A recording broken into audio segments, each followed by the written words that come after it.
And so I hope everyone had a wonderful Father's Day, and I hope you got to spend time with your family.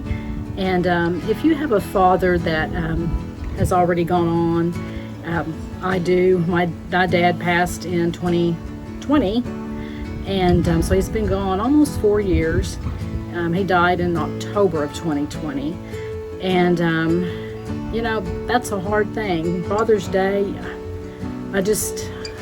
I feel, I don't know, it makes me kind of sad, even though I know without a shadow of a doubt that he is in heaven and enjoying, being in the presence of Jesus. And I just can't imagine what he is experiencing. He's there with my sister. She passed in 2013 at the age of 53. And so, I have to stop sometimes and remind myself that, no, I don't have him here. And I miss him very much. I was a daddy's girl. But just remembering, gosh, I wouldn't bring him back here. He is in a place where he doesn't have to worry about anything ever again. So much things going on in the world, and he doesn't have to worry about that ever. And so he's at peace.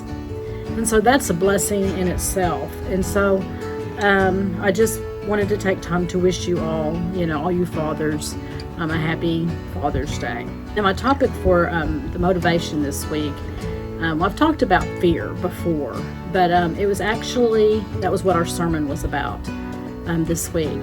And, as a Christian, we are not to fear at all. God did not give us a spirit of fear. So fear does not come from God. It comes from Satan. And so being human, it is so easy sometimes to be afraid. But in reality, that is not supposed to be. And our preacher, Ryan, he mentioned the story of Peter. He saw Jesus walking on the water, and he wanted to go out and meet him. And so he's like, command me to come out and meet you. And so God told him, come on out. And so he took off walking on the water. He kept his eyes focused on Jesus and just took off walking. And then fear creeped in, and he started thinking, like, I'm not supposed to be doing this. How can I be walking on this water? Because in reality, if you stepped out on water, you're going to sink. And so that fear crept back in. Satan crept back in and started giving, doubts and, why are you doing this? You can't do this and all of that. And next thing you know, he's sinking. And so, Jesus saves him, of course. But how many times do we do that? We take our eyes off of God. And I'm guilty of it. We have something that we've prayed about, and we've totally put it at Jesus's feet. And the next thing you know, we're worrying about the same thing that we just prayed over. We pick it back up with this and go on, and we just start all over again worrying about it. And that is not of God. And the devil wants us to fear.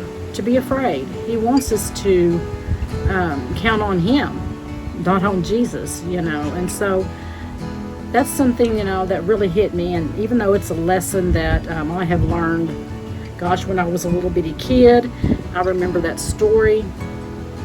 Still, it hits me, when he talked about it. And he also talked about, Peter.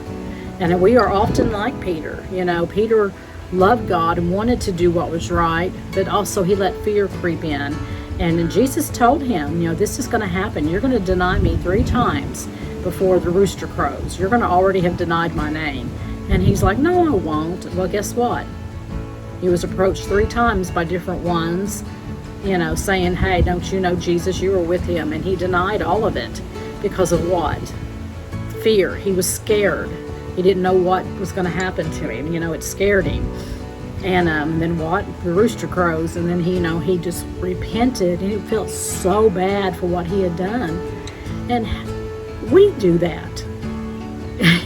He's not the only one. We do that. And so I just want to encourage you guys this week to, if you're going through something that you are confused, you're scared, you don't know what's going to happen next, take it to Jesus. Lay it at his feet. Surround yourself with people that love God, that want the best for you, and rely on God's understanding, not your own understanding. Because every time you can bet you rely on yourself, it's going to fail.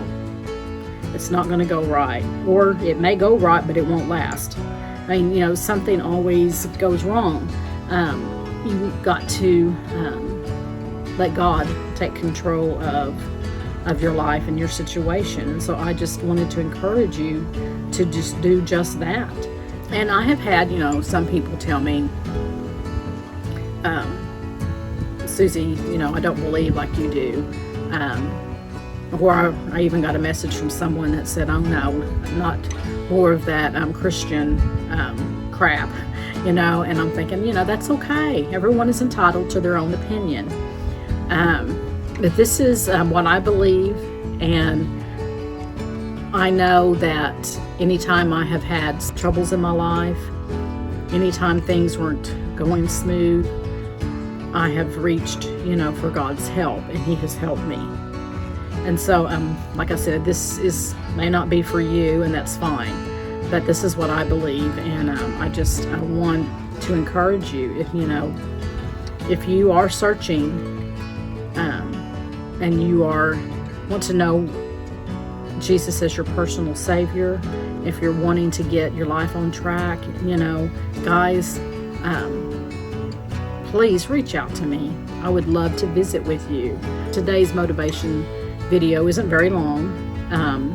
I just felt the need to come on and just encourage you guys. There is help out there. Jesus is reaching for you, wants to help you. He loves you. And there are people out there that would definitely want to be in your corner and help you and support you. And I'm just going to leave it at that. Again, I hope you guys have a wonderful week. And I will see you on Wednesday for another episode of Susie's Secret Recipes at 8:08 p.m. So may God bless you, and happy trails.